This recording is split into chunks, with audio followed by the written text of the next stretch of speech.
Today, I'm going to show you my favorite way to rig a drop shot rig that has changed the way I fish. This rig has quickly become my favorite and catches me more bass than anything else I fish with, especially in the summer up here in the Northeast. By the end of today's video, you will have all the knowledge to fish this rig too and to catch fish this summer guaranteed. To do so, we will first cover how to rig this rig and what makes it special over a regular drop shot rig. Then we will show you where you need to be fishing this bait so you can have success. And then lastly, we'll show you how to fish this bait and hopefully catch some giant bass along the way. So stay tuned and you'll be catching more bass in no time. So first, let's talk about what makes this rig different than your traditional drop shot rig and show you how to rig this entire drop shot rig up. So the first thing we're going to talk about is that this rig is different because we're actually going to be Texas rigging our bait. I hinted at this in a video I did recently talking about some drop shot fishing mistakes. I mentioned you can actually Texas rig your bait on here and fish a weedless drop shot, especially out here in the summer. Like I said, we'll show you how and where to fish this later, but we're literally going to be fishing this in grass today. Places that you'd literally pitch and flip a Texas rig or a jig or something like that, we're going to be throwing a drop shot, so it's going to catch more fish than other people that are out here throwing different baits. The one thing with this bait to ensure that you have the most amount of success is actually choosing the right setup to throw it on. Because you are fishing a Texas rig bait, you do have to actually penetrate your hook and get it through the worm and into the fish's mouth. And this is a fairly heavy wire hook for what we're doing today. So your traditional medium light, medium fast action drop shot rod usually is not going to work with this. You can make it work, and I have done it in the past, but you will actually cost yourself some fish throughout the day.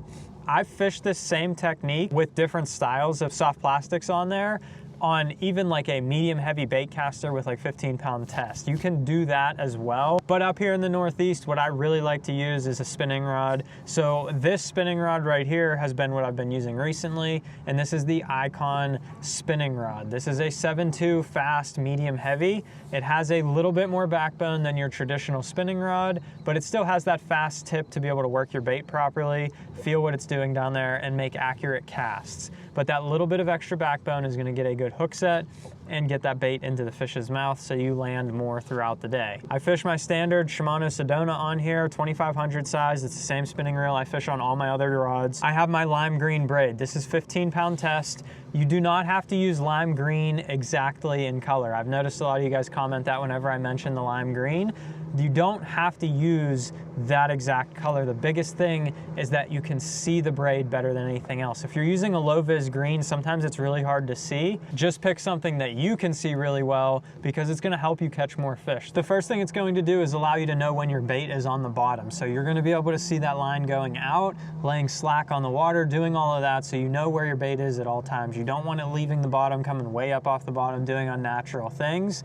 And then the other thing, it's not related to the color, but you're going to be able to feel better because you have braided lines. So I used to fish straight fluorocarbon for a drop shot. I switched to braid. It helps a lot more because you're able to feel what that bait's doing down there as you're pulling it through the water. And so if you get bites. The reason I say don't worry about what your line color is or the fish seeing the line is because I'll always put a leader on. So I have a leader knot right there. This is actually an FG knot that I've been experimenting with a little bit today. Everything that I ever really talk about on the channel, I've already experimented with it for a while before I recommend it to you guys or show you how to do it or anything like that. Usually I have an Alberto knot in this place. So I've done a couple videos showing how to tie an Alberto knot throughout some of my rigging videos. If you'd like to see like a dedicated knot tying video, let me know. I might be able to put that together. Pick your favorite leader knot. Just make sure your leader is on there nice and tight. And then I will put roughly 10 to 15 foot of a fluorocarbon leader on here. Your size of line will depend on what type of cover you're fishing. So if you're fishing light grass edges and stuff like we're doing today, 8 to 10 pound test is all you really need. You'll be able to hook those fish. Just make sure you're checking your knots often so that you don't have to retie. If you're gonna fish this around stumps, brush piles, larger fish, stuff like that, I do that other places as well. Tennessee River places, a couple of the lakes by my house, there's brush piles and heavy cover that I'll fish it through. I'll go up to even 12 pound, even 14 if you wanted to. You can tie whatever you want because it's just a leader. So you want something that's very abrasion resistant and will work through the cover without getting all chewed up from the cover, so you can land more fish. Now there's a few more components that lead to the success of this rig. The first being the hook. This is very important because you need it to actually Texas rig your bait. So this is a VMC Finesse Nico. This is a size 3/0. I'm going to use a larger hook in this instance. All I'm going to do is go ahead and Palomar knot this guy on here like I would anything else, but I'm going to leave a long tag end like I would when I'm tying a drop shot. So I'll throw my Palomar on here and get my hook tied on. And then, like we always do with a drop shot, we'll take the leader and go back down through the eye of the hook to keep the hook standing out straight on your hook or on your line there. Then I'm gonna put on a 1/4 ounce weight. The weight size really depends on what the depth of water you're fishing. I've used this technique at the Chesapeake Bay in 2 foot of water fishing around grass, and I'll use a 1/8 ounce down there. I've also used this in some deeper or stronger current down on the TVA fisheries or Hartwell, and I've gone up to a 3/8 ounce there. So somewhere 3/16 to a 1/4 is like your standard, and then really shallow water, 1/8, really deep water, 3/8, you'll be good to go. That's really all I use. 9 times out of 10, it's gonna be a 1/4 ounce. It will almost always be a straight stick weight. I pour these myself so I can go through them, but also these come through grass and brush piles amazing. They get hung up way less than a ball style weight. Now there's a few kinds of worms that you can use in this scenario, and you can use things that aren't worms. I've literally put a creature bait on here and done this same technique. My 2 absolute favorites for this technique are either the 6th Sense Divine Shaky Worms or a robo worm, and it really depends on the amount of pressure that these fish are getting. So if you want to pick up any of the products down in the description below, it helps me out a ton, and you'll be able to catch some fish on your local bodies of water. And if you want to use a discount code on the 6th Sense website, you can use my code Quince. You'll save 10% off your order. It helps me out a ton. There's going to be some limited edition Tackle Warehouse exclusive colors coming only to Tackle Warehouse. They're going to be coming out in the very near future here. Some new colors of like the Panorama and stuff, Ghost Pro Minnow, jerkbait colors, some hard bait colors. There's some like matte bluegill colors in here. I'm not going to go through every one of these. So if you want to check any of these out, they'll be available on Tackle Warehouse in the very near future. Now the key to this bait is rigging up this worm properly. So we're going to take this robo worm and we're going to take this hook right here. We're going to Texas rig it as we would anything else. I'm going to find the center of this worm and I'm going to go right down until I hit the bend of the hook. When I hit the bend of the hook, I'm going to pop it out the belly straight. My hook points now out. Here's the biggest thing that you do not want to do with these hooks, and it'll make your bait last a lot longer throughout the day. Usually, as soon as I push this over, I'll spin it and push it up to the head of the bait there. What I'm going to do is leave this upside down. I'm going to push it all the way up to that keeper, and I'm going to push it over the keeper. When I push it over the keeper like that, upside down, it will rip a channel in the top of the head, but it did not affect the belly at all. So I can then flip it around and pull it right back into place, and it will stay snug up on that hook all day until you catch some fish, obviously. The last thing to do is just to measure up where your hook needs to sit to be underneath the skin of the bait. I'll line it up, and then I will just go ahead and tuck that right in the skin of the bait and leave it sit just like that. So a little bit of hook point exposed is okay. You can see I'm catching my finger right there. I could tuck it back underneath and make it completely weedless. At the end of the day, it really doesn't matter. It just depends on how thick your vegetation is or whatever you're fishing your bait through. So let's head out on the water. We're gonna show you where to fish this thing so you know where you need to be casting your bait to catch the most amount of fish. And then we're gonna show you how to fish it and hopefully catch some big bass along the way. So now that we talked about gear, where do you actually wanna fish this bait and try and catch some fish with it? We are in the summertime right now. These fish are gonna be offshore, and they're usually in cover. They're either on these grass edges. Today we're fishing a grass lake, and then other times I'll fish with it like in brush piles and stumps. It actually excels in that a lot better than what we're doing today. Everybody knows these fish are out here. There's tons of them all along this grass edge, and if you go through and throw your typical baits, flipping the grass edge with a Texas rig and doing stuff like that, you'll catch fish, but ultimately sometimes they get so much pressure that it helps to throw something a little bit more finesse, like that drop shot rig we talked about already.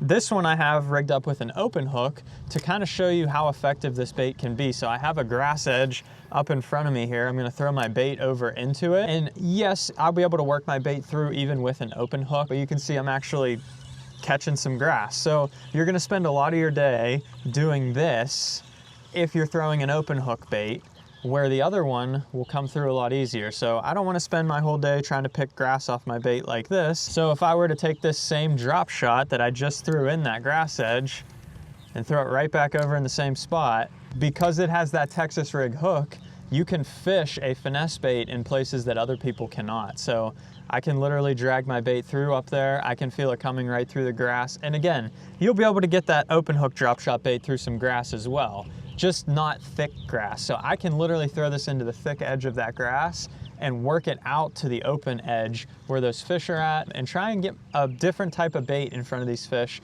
that they're not used to seeing. Now, other things we're gonna look for this time of year is going to be bait or other things that will draw these fish into these areas. So like I said, I got a big point right here with a grass edge, and it has some bait all around it, so that's gonna draw fish to that area. So I'll spend a lot of my day trying to find these high percentage areas that I know these fish are gonna be on. Now that we know where we wanna be fishing our bait, before we get back out on the water and show you how to fish this bait, I need your help with something real fast. If you guys know, I've been doing YouTube for probably 3 years now. I've been doing it with a full-time job this entire time. I fish on the weekends, I edit at night after work, and I do want to eventually turn this into my full-time job. One of the things that I had an idea of that could potentially get me to that point is starting like a membership subscription program, or like an online fishing academy type deal, where I would charge a monthly fee for you guys to have access to additional content that wouldn't be available on my YouTube channel. A couple of the questions that I would have, that if you could drop a comment down below to help me out: how much would you be willing to pay a month for something like that? What would you like to see on that channel? Just give me some ideas on what you think you might want to see, and I could probably try and tailor it to that. So now that we know where we want to be fishing this bait, let's talk about how to fish this bait so we can catch even more fish with it. All you're gonna do is you're gonna find your area where you want to fish. You're gonna throw your bait out there just like any other drop shot. Most likely this is gonna end up in the grass, so that's fine. We're gonna lay our bright braid on the water so we can make sure it's sinking down to the bottom. We're gonna watch the line go out until it lays slack, and once it lays slack on the water, we know that bait is on the bottom. I'll go ahead and reel up my slack, and I'll kind of pull tight with the bait, and I am in the grass, so that's a good sign. I'll kind of feel if there's anything on there. No fish, so I'll kind of just drag it through the grass. And with the Texas rig, it should come through really, really easily. If you do get stuck in like a big clump, you can kind of shake it free like that, and you might see me do that a little bit throughout today. Again, you're gonna get snagged with this every once in a while. The hook will depress a little bit on a big clump and it'll get stuck in the grass. Just reel it in, pick it off, you're good to go. But for the most part, I'm just gonna drag this bait slowly on the bottom once I get it where I want it to be. I want this bait to look as natural as possible to these fish. I don't wanna be shaking my worm like this, making it jump up and down. I've talked about this in a few videos already, but that is a huge key with the drop shot. You're gonna catch more fish, especially even if everybody else is throwing a drop shot out here. Just your retrieve, by doing that, you're gonna catch more fish just by dragging it nice and slow like that. So let's get to fishing, see what we can catch. Hopefully we can get us a big bag of bass. Oh no. Got him.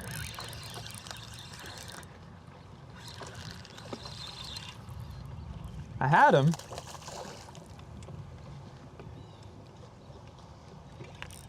I had him bite it the first time and missed him, and then he came back and bit it a second time. Or it could have been a different fish. Sometimes they will school up on this grass edge out here and you're able to catch multiple fish. We'll see in a second here when I get my bait back in there. I think we'll catch some much bigger than this today though. But that's not a bad fish. If I could catch a bunch of them all day today, I'd have a great day of fishing.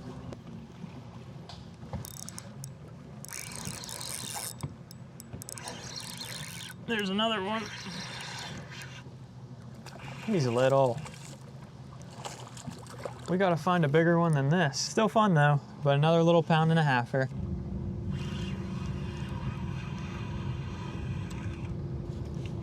Yeah, the drop shot catches all. This is why those fish are down there though. There's an absolute ton of bluegills down there. So tons of food for them to eat. Tons of reason for them to be out there on this outside grass edge, but we haven't been catching any big ones. We've only been catching some small ones. There we go. That's a big one. That's a big one. Oh, it's a mega! It's a mega! Oh, that's one of the right ones. Oh my gosh, there's another giant with it. There's another giant with it. This one's huge. Gotcha. Whoo-hoo! That is the kind of fish that the Dropshot catches. Also, look at this. Look at this, look at this. Okay, I just broke a fish off throwing an Aaron's Magic Robo Worm. There's that bait, there's my other bait. For people that think fish won't bite the same bait again, there's 2 of them in that fish's mouth. He ate the bait twice. That is an absolute beauty of a fish. And while that Dropshot is one of my favorite ways to catch big largemouth in the summer like this, I love fishing all kinds of Dropshots for all species of bass. And there used to be a bunch of mistakes I used to make when fishing a Dropshot. So if you want to learn what those are, check this video out right here, and you'll be catching more fish on a Dropshot in no time. I hope you guys enjoyed today's video. Leave a like and hit the subscribe button down below, and thanks for watching.